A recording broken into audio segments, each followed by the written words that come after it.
Police in Bangladesh have fired tear gas and rubber bullets during the latest anti-government protests there. The opposition blames the government for soaring food and energy prices. They want the government to be replaced with a caretaker administration to ensure fair elections next year. Well, let's get the latest from Dhaka with our correspondent Tanvir Chowdhury. Tanvir, you were with those huge protests in the streets yesterday, and then this violence took place at a sit-in today? Yes, absolutely. It was one of the biggest gathering of the oppositions in many years. At the same time, there was a large gathering just a few kilometers away from where the oppositions were gathered by the ruling opposition party. So tension was already high. Right after the gathering, the opposition announced that they'll have a sit-in programs, all the intersection to the capital Dhaka, which connects with the rest of the country. This was not something provocative, but they said we'll have a peaceful sit-in as a protest. Now, around 11:30 local time today, what we are hearing that the police sort of interfered, and then protesters chased back at the police after they were attacked. In the process, dozens of opposition members were injured. At least two senior leaders were badly injured, beaten up by police. Two of them were detained. One of them has been released. So far, what we know, things are a bit calmer now. Now, what's important to realize that this police attack on the opposition was also being coordinated by the ruling party supporters, as used as an auxiliary force, and that's quite provocative.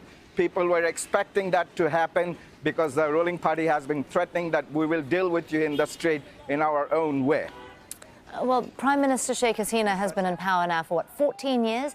Is there actually any indication that she might be willing to leave office ahead of elections next year?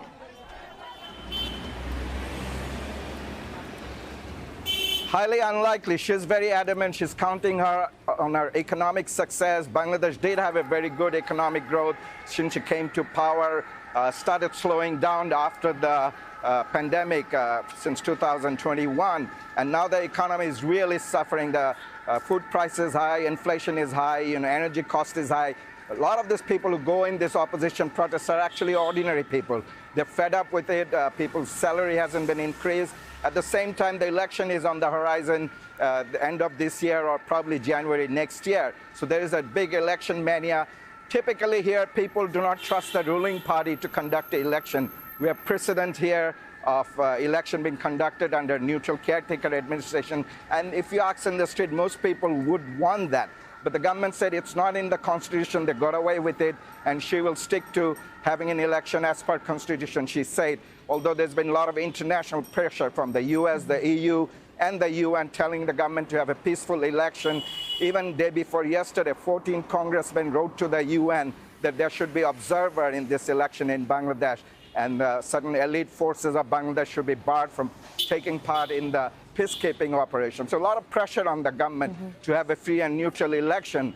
And at the same time, the opposition is gaining momentum, and it wants to continue to put the pressure on the government to have a election under a caretaker administration. Well, certainly tense times there in Bangladesh. Tanvir Chowdhury in the capital, Dhaka, for us. Thank you, Tanvir.